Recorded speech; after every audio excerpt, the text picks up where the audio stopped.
Hello friends, let's learn articles. आज हम देखने जा रहे हैं आर्टिकल पार्ट 2। आपने पिछले लेक्चर में देखा था आर्टिकल पार्ट 1।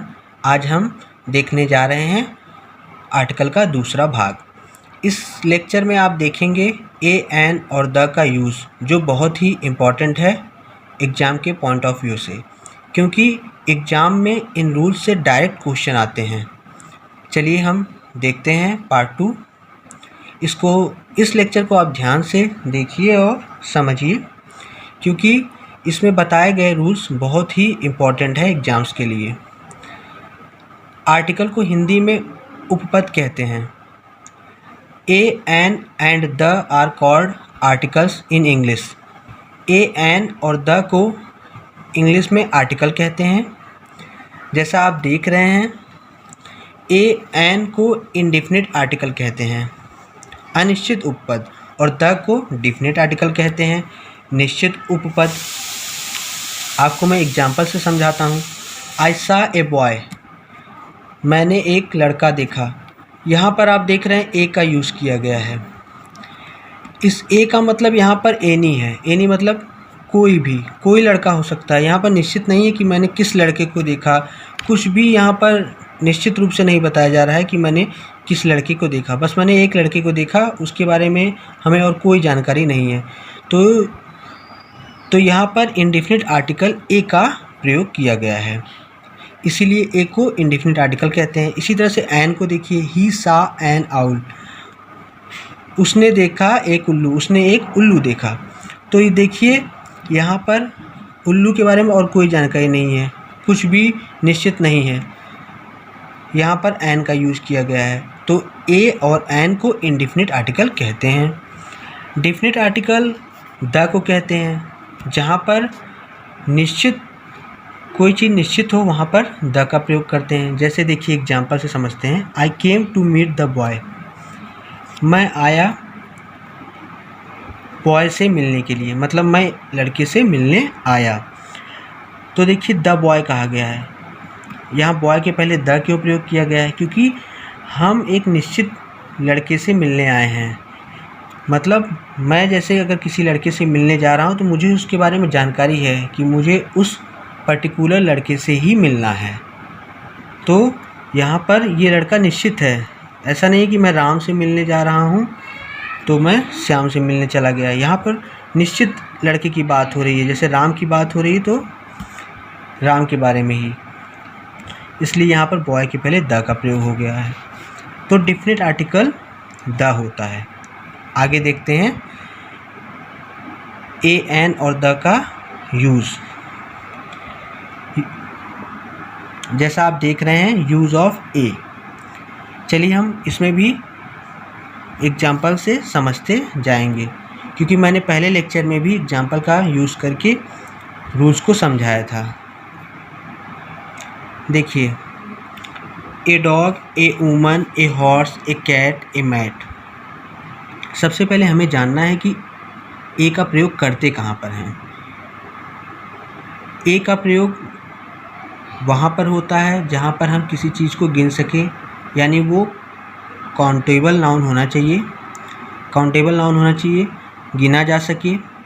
और जो भी वर्ड है, जैसे यहाँ पर आप डॉग देख रहे हैं, तो इसमें देखिए जो भी वर्ड है उसमें जो उसका उच्चारण होना चाहिए वो कॉन्सोनेंट से, व्यंजन से शुरू होना चाहिए। जैसे यहाँ देखिए डॉग, डॉग में अगर आप हिंदी में देखेंगे तो यहाँ पर ड आएगा, क्योंकि डॉग है तो पहला अक्षर क्या हुआ? ड हुआ। तो और ड क्या होता है? हिंदी में एक व्यंजन होता है। तो जहाँ पर भी उच्चारण व्यंजन से शुरू हो उसके पहले ए का प्रयोग होता है। जैसे आप अदर एग्जाम्पल देखिए, वूमन, वूमन में व, ये भी एक व्यंजन है, कॉन्सोनेंट्स है, तो यहाँ पर भी ए का प्रयोग हुआ है। यहाँ देखिए हॉर्स, हॉर्स में ह, ये भी एक व्यंजन है, तो इसके पहले भी ए का प्रयोग हुआ है। इसी तरह से यहाँ पर क है, यहाँ पर म है, कैट, मैट। तो जहाँ पर भी उच्चारण व्यंजन से शुरू हो, कॉन्सोनेंट से शुरू हो, वहाँ पर हम ए का प्रयोग करते हैं। चलिए आगे देखते हैं सेकेंड रूल, जो कि बहुत इंपॉर्टेंट रूल है, इससे एग्जाम में क्वेश्चन आते हैं। जैसे एग्ज़ाम में क्वेश्चन आते हैं एरर ढूंढने के लिए, तो उसमें भी ये सेकेंड रूल बहुत ही इम्पॉर्टेंट है। देखिए यहाँ पर लिखा है यूनिवर्सिटी, यूरोपियन, यूटेंसिल, यूनियन। तो ए के प्रयोग के लिए एक रूल ये होता है कि जहाँ पर यू का उच्चारण यू हो, यू का उच्चारण यू हो, वहाँ पर ए का प्रयोग होता है, वहाँ पर आप एन का प्रयोग नहीं करेंगे। देखिए जैसे यहाँ लिखा है यूनिवर्सिटी, तो यहाँ पर यू को हम यहाँ पर यू ही बोल रहे हैं, लेकिन अगर अम्ब्रेला की बात करते हैं, अम्ब्रेला, तो अम्ब्रेला में तो उसकी स्पेलिंग यू से शुरू होती है, लेकिन हम वहाँ पर यू उच्चारण नहीं करते, अ करते हैं, तो वहाँ पर एन का प्रयोग होता है। लेकिन यहाँ यूनिवर्सिटी में या यूटेंसिल में यहाँ पर यू लिखा भी है और इसका उच्चारण भी हम यू ही बोल रहे हैं, यूटेंसिल, यूनिवर्सिटी। तो जहाँ पर यू का उच्चारण यू हो वहाँ पर हमेशा ए का प्रयोग करना चाहिए। ए यूनिवर्सिटी, ए यूरोपियन। एग्जाम में आपको क्वेश्चन दे सकता है, ए की जगह पर एन लिख करके दे सकता है, एन यूनिवर्सिटी ऐसे दे सकता है, और बोल सकता है एरर ढूंढिए। तो यहाँ पर आप सीधा बताएंगे कि यहाँ पर यूनिवर्सिटी के साथ एन का प्रयोग नहीं होगा, यहाँ पर यू लिखा है और हम इसको उच्चारण भी यू ही कर रहे हैं, तो यूनिवर्सिटी के पहले ए का प्रयोग होना चाहिए। आशा है कि आप इस नियम को समझ गए होंगे। इस पर मैंने काफ़ी जोर दिया क्योंकि ये बहुत ही इम्पॉर्टेंट रूल है और सभी बच्चे इसमें बहुत कंफ्यूज हो जाते हैं, और एग्ज़ाम में इस रूल को न समझने के कारण गलतियाँ हमेशा हो जाती हैं। आगे देखते हैं, ए वन आइड मैन, ए 1 रूपी नोट। देखिए एक रूल, तीसरा रूल ये है ए के लिए कि जब जहाँ पर ओ हो और उसका उच्चारण भी वह हो, तो वहाँ पर हमेशा ए का प्रयोग होता है। जैसे आप देखेंगे यहाँ पर 1 लिखा है, तो यहाँ पर ओ है और इसको मैं वह ही बोल रहा हूँ 1, तो जहाँ पर ओ का उच्चारण वह ही हो वहाँ पर हमेशा ए का प्रयोग करते हैं। ए 1 आइड मैन, ए 1 रूपी नोट। चलिए अब हम 4th रूल देखते हैं। ही अर्न्स ₹5,000 ए मंथ। तो देखिए ए का जो प्रयोग होता है वो पर के लिए भी होता है, PER, पर के लिए। इसका मतलब है कि वह कमाता है 5,000 रुपये पर मंथ, हर महीने वो 5,000 रुपये कमाता है। तो ये यहाँ पर ए का एक प्रयोग बताया गया है कि ए का एक प्रयोग पर के लिए भी होता है। चलिए अब ए में जितने भी इम्पॉर्टेंट रूल थे, ए का जो भी इम्पॉर्टेंट यूज़ था वो मैंने आपको समझा दिया जो कि एग्ज़ाम में आते हैं। अब हम देखते हैं एन का यूज़। एन भी काफ़ी इम्पॉर्टेंट है एग्ज़ाम के लिए। चलिए देखते हैं यूज़ ऑफ एन।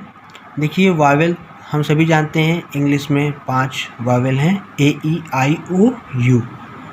देखिए अब हम सबसे पहले ये जानेंगे कि एन का प्रयोग हम कहाँ करते हैं। जैसे ए के लिए तो हम जान गए कि जिन शब्दों का उच्चारण व्यंजन से शुरू होता है उसके पहले हम ए का प्रयोग करते हैं।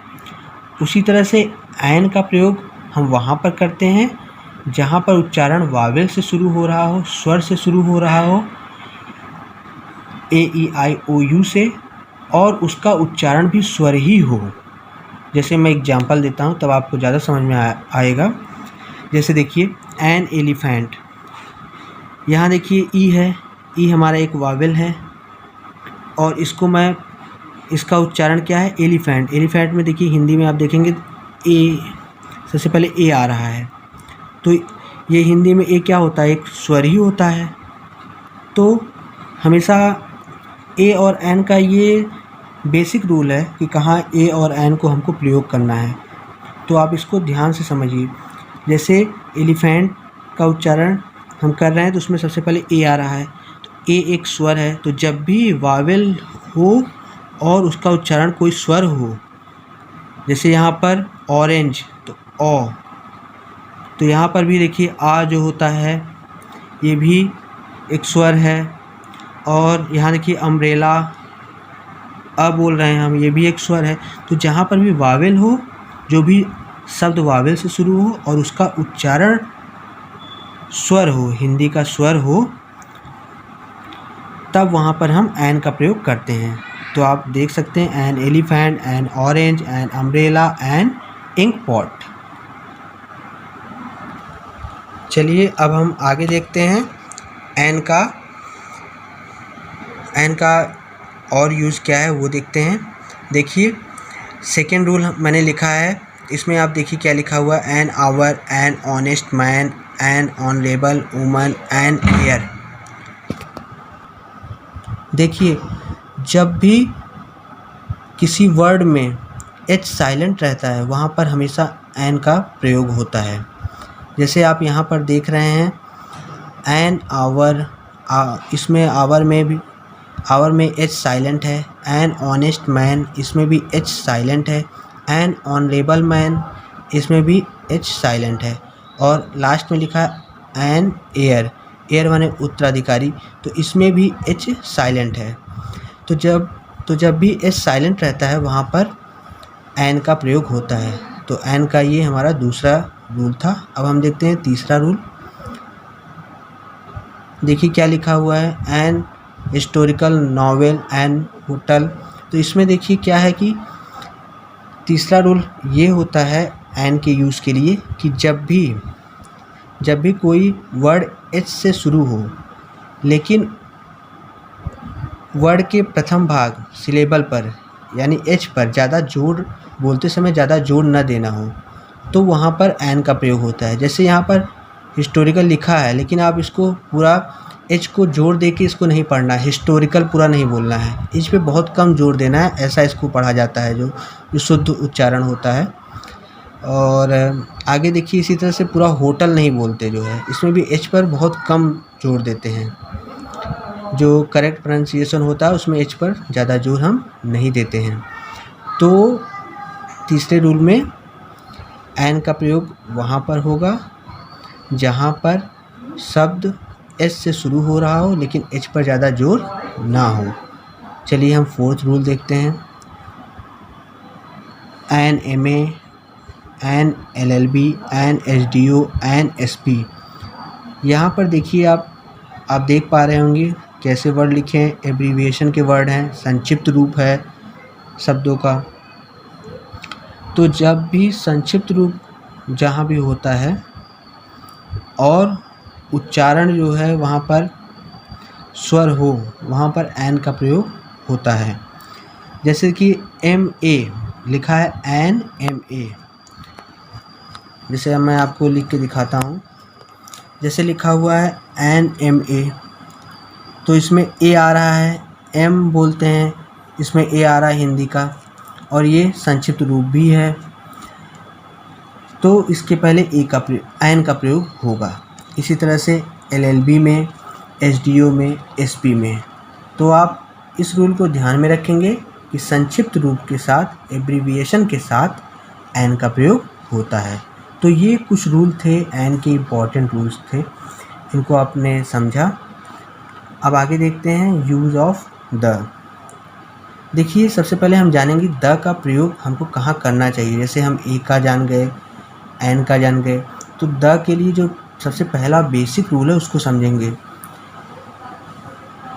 जैसे हमने एन के लिए समझा कि एन का प्रयोग हम वहाँ पर करेंगे जहाँ पर कोई शब्द वावेल से शुरू हो रहा हो और उसका उच्चारण जब हम करते हैं तो वो उसकी शुरुआत भी स्वर से ही हो, वहाँ पर एन का प्रयोग करते हैं। ये बेसिक रूल है एन के लिए। उसी तरह से द के लिए जो बेसिक रूल है आप उसको समझिए। द का प्रयोग हम कहाँ पे करेंगे, किसके पहले द लगाएंगे, तो इसको आप जानिए। जब हम किसी खास व्यक्ति या वस्तु, किसी पर्टिकुलर व्यक्ति या वस्तु के बारे में बात करते हैं, या हम ऐसे व्यक्ति या वस्तु के बारे में बात करते हैं जिसका उल्लेख हमने पहले किया हुआ है, किसी से बात कर रहे हैं उस समय उल्लेख कर दिया है, या कोई कहानी लिख रहे हैं तो उसमें पहले उस किसी लड़के के बारे में हमने बात कर ली है, उसका नाम बोल दिया है, तो फिर आगे उस लड़के के बारे में हमको बताना है तो हम द बॉय लिख सकते हैं क्योंकि हमने पहले उसका उल्लेख कर दिया है। तो